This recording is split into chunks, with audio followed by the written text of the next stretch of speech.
नमस्कार मेरे बहुत ही प्यारे छात्रों, आप सभी के स्वास्थ्य की और उज्जवल भविष्य की कामना करता हूँ। और इसी के साथ हम अपने आज के अध्ययन को भी प्रारंभ करते हैं। आज हमें क्रिया पढ़नी है और उसके बारे में समझना है। प्यारे बालकों, हमारा विषय है क्रिया। और क्रिया का सामान्य और सीधा अर्थ होता है करना। किसी भी कार्य का करना या होना जहाँ पाया जाता है वह क्रिया कहलाती है। जिस शब्द के द्वारा किसी कार्य के करने या होने का बोध होता है उसे क्रिया कहते हैं। क्रिया का सरल अर्थ है करना। इसका लक्षण कहता है जिस शब्द के द्वारा किसी कार्य के करने या होने का बोध होता है उसे क्रिया कहते हैं। जैसे पढ़ना, खाना, जाना, पीना, इस तरह के शब्द। आना, जाना, खाना, पीना, पढ़ना, खेलना, दौड़ना, ये सब क्रिया होते हैं। क्रिया का शाब्दिक अर्थ है करना। जिस शब्द से किसी कार्य के करने या होने का बोध होता है उसे क्रिया कहते हैं। प्रत्येक वाक्य क्रिया से ही पूरा होता है। बिना क्रिया के कोई वाक्य नहीं होता। क्रिया होगी और तभी वाक्य बनेगा। जब तक क्रिया नहीं होगी वाक्य नहीं बनता। प्रत्येक वाक्य क्रिया से ही पूरा होता है। बिना क्रिया के कोई वाक्य पूरा नहीं हो सकता। और क्रिया को करने वाला कर्ता कहलाता है। क्रिया को करने वाला कर्ता कहलाता है। और कर्ता के द्वारा जिस कार्य को किया जाता है उसे क्रिया कहते हैं। क्रिया ही वाक्य को पूरा करती है। जिस शब्द से किसी कार्य के होने या करने का बोध हो वही क्रिया कहलाती है। जैसे उदाहरण के लिए, खुशहाल पुस्तक पढ़ रहा है। यहाँ पर पढ़ने का कार्य किया जा रहा है तो पढ़ रहा है यह क्रिया है। इस क्रिया को करने वाला खुशहाल है इसलिए खुशहाल करता है। दूसरे उदाहरण में देखिए, बाहर बारिश हो रही है। जो हो रही है वही क्रिया है। बाजार में बम फटा, फटना क्रिया है। बच्चा पलंग से गिर गया, यहाँ गिर जाना क्रिया है। सीता नाच रही है, यहाँ सीता का नाचना क्रिया है। बच्चा दूध पी रहा है, यहाँ पी रहा है क्रिया है। सुरेश कॉलेज जा रहा है, यहाँ जा रहा है क्रिया है। घोड़ा जाता है, इस वाक्य में जाता है क्रिया है।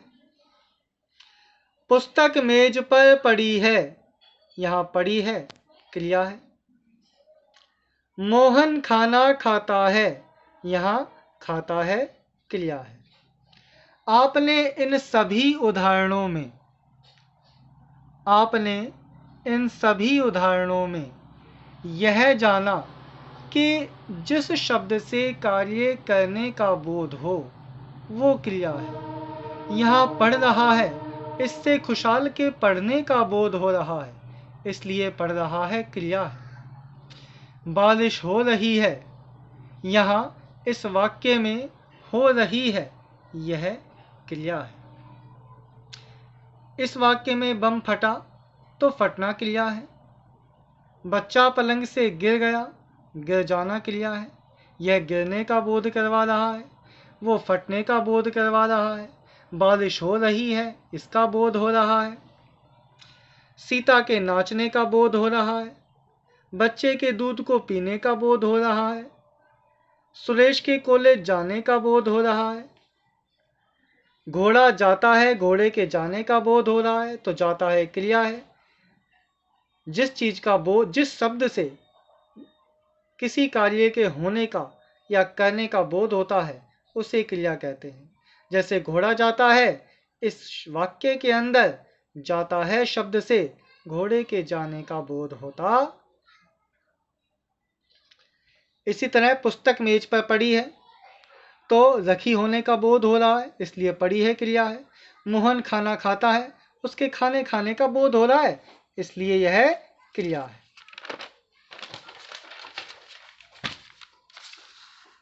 प्यारे बालकों, क्रिया के दो प्रकार होते हैं। क्रिया के भेद अर्थात क्रिया के प्रकार। क्रिया के दो प्रकार होते हैं, क्रिया के दो भेद होते हैं। एक तो होता है कर्म के आधार पर और दूसरा होता है प्रयोग, रचना एवं अन्य आधारों पर क्रिया के भेद। क्रिया मुख्यतः दो प्रकार की होती है, एक तो कर्म के आधार पर और दूसरा प्रयोग, रचना एवं अन्य आधार पर। हम पढ़ेंगे कर्म के आधार पर। सबसे पहले कर्म के आधार पर क्रिया दो प्रकार की होती है, एक अकर्मक क्रिया और दूसरी सकर्मक क्रिया। प्यारे बालकों, आप पढ़ रहे थे क्रिया। किसी कार्य के करना या होना क्रिया कहलाता है। जैसे राम पढ़ता है, मोहन खेलता है, सोहन दौड़ता है। क्रिया दो भागों में बटी हुई होती है, एक कर्म के आधार पर, एक रचना, संरचना, प्रयोग और अन्य आधारों पर। हम सबसे पहले कर्म के आधार पर क्रिया पढ़ेंगे। कर्म के आधार पर क्रिया दो प्रकार की होती है, एक सकर्मक क्रिया और एक अकर्मक क्रिया। अगर मैं सीधे और सरल शब्दों में कहूं तो सकर्मक क्रिया, जिस क्रिया में कर्म होता है वो सकर्मक होती है, और जिस क्रिया में कर्म नहीं होता है वो क्रिया अकर्मक कहलाती है। अर्थात जब उस शब्द का प्रभाव वाक्य में प्रयुक्त कर्म पर पड़ता हो तो वहां सकर्मक होगा, और यदि क्रिया का प्रभाव कर्म पर न पड़ के कर्ता पर पड़ता हो तो वो अकर्मक होगा।